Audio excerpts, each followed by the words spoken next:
Hi friends, ನಾನು ಪಾಲಕ್ ಸೊಪ್ಪಲ್ಲಿ ಪಕೋಡ ಮಾಡೋದು ಹೇಗೆ ಅಂತ ತೋರಿಸ್ತಿದ್ದೀನಿ. ನಾನು ಒಂದು ಬೌಲಷ್ಟು ಪಾಲಕ್ ಸೊಪ್ಪನ್ನ ತೊಗೊಂಡಿದ್ದೀನಿ, ಚಿಕ್ಕದಾಗಿ ಕಟ್ ಮಾಡಿಕೊಂಡು. ಅದಕ್ಕೆ ನಾನು 2ರಿಂದ 3 ಹಸಿಮೆಣ್ಸಿನ್ಕಾಯಿನ ಯೂಸ್ ಮಾಡ್ತಾಯಿದ್ದೀನಿ.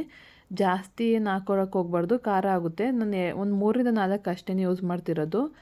ಹಾಗೆ ನಾನು ಒಂದು 2 ಈರುಳ್ಳಿನ ಚಿಕ್ಕದಾಗಿ ಕಟ್ ಮಾಡ್ಕೊಂಡು 2 ಈರುಳ್ಳಿ ತೊಗೊಂಡಿದ್ದೀನಿ. ಅದೆಲ್ಲ ಆ್ಯಡ್ ಮಾಡ್ತಿದ್ದೀನಿ. ಅದಕ್ಕೆ ಸ್ವಲ್ಪ ಕೊತ್ತಂಬರಿ ಸೊಪ್ಪನ್ನ ಆ್ಯಡ್ ಮಾಡ್ತಿದ್ದೀನಿ. ಟೇಸ್ಟಿಗೆ ಚೆನ್ನಾಗಿರುತ್ತೆ. ಸ್ವಲ್ಪ ಉಪ್ಪು, ಸ್ವಲ್ಪ ಒಂದು ಚಿಟಿಕೆಯಷ್ಟು ಸೋಡಾ,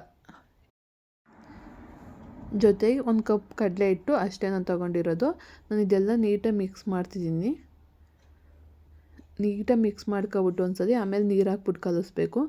ನಾವು ಪಾಲಕ್ ಸೊಪ್ಪಲ್ಲಿ ನೀರಿನಂಶ ಸ್ವಲ್ಪ ಜಾಸ್ತಿನೇ ಇರುತ್ತೆ. ಈರುಳ್ಳಿದೆಲ್ಲ ನೀರಿನಂಶ ಇರೋದ್ರಿಂದ ನಾನು ಫಸ್ಟ್ ಹಂಗೇ ಮಿಕ್ಸ್ ಮಾಡ್ತಿದ್ದೀನಿ. ನೀಟಾಗಿ ಎಲ್ಲ ಮಿಕ್ಸ್ ಮಾಡಿದ್ಮೇಲೆ ಸ್ವಲ್ಪ ನೀರು ಹಾಕ್ಬಿಟ್ಟು ಕಲಿಸ್ತಿದ್ದೀನಿ.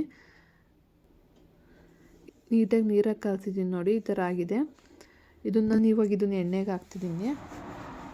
ನೀಟಾಗಿ ಕಲಿಸ್ಕೋಬೇಕು. ಅದನ್ನು ಎಣ್ಣೆಗೆ ಹಾಕ್ತಿದ್ದೀನಿ. ನಾನು ಸ್ಪೂನಲ್ಲಿ ಒಂದೊಂದೇ ಹಾಕ್ತಿದ್ದೀನಿ.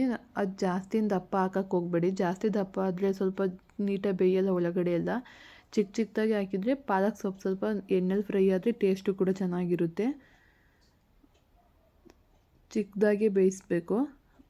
ಈ ಥರ ಬೆಂದಾದ್ಮೇಲೆ ಸ್ವಲ್ಪ 5 ಮಿನಿಟ್ಸ್ ಆದರೂ ಒಂದು ಸೈಡ್ ಬೇಯಿಸ್ಬಿಟ್ಟು ಆಮೇಲೆ ಮತ್ತೆ ತೆಗೆದು 2 ಸೈಡು ಬೇಯಿಸ್ಬೇಕಾಗುತ್ತೆ. ಇವಾಗ ತೆಗಿತಿದ್ದೀನಿ ನೋಡಿ. ಸ್ವಲ್ಪ ರೆಡ್ ಕಲರ್ ಆಗಿರುತ್ತೆ, ಕೆಂಪಗೆ ಬೆಂದಿರಬೇಕದು. ಇನ್ನೊಂದು ಸೈಡ್ ಕೂಡ ಇವಾಗ ಬೇಯಿಸ್ಬೇಕು. ಒಂದು 3ರಿಂದ 5 ಮಿನಿಟ್ಸ್ ಒಳಗೆ ಚೆನ್ನಾಗಿ ಬೆಂದ್ಬಿಡುತ್ತೆ.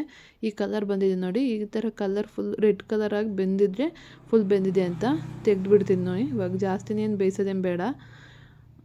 ಇದಕ್ಕಿಂತ ಜಾಸ್ತಿ ಬೇಯಿಸೋಕೆ ಹೋದರೆ ಕಪ್ಪಗಾಗ್ಬಿಡುತ್ತೆ, ಸೀದೋಗುತ್ತೆ, ಅದು ಟೇಸ್ಟ್ ಚೆನ್ನಾಗಿರಲ್ಲ.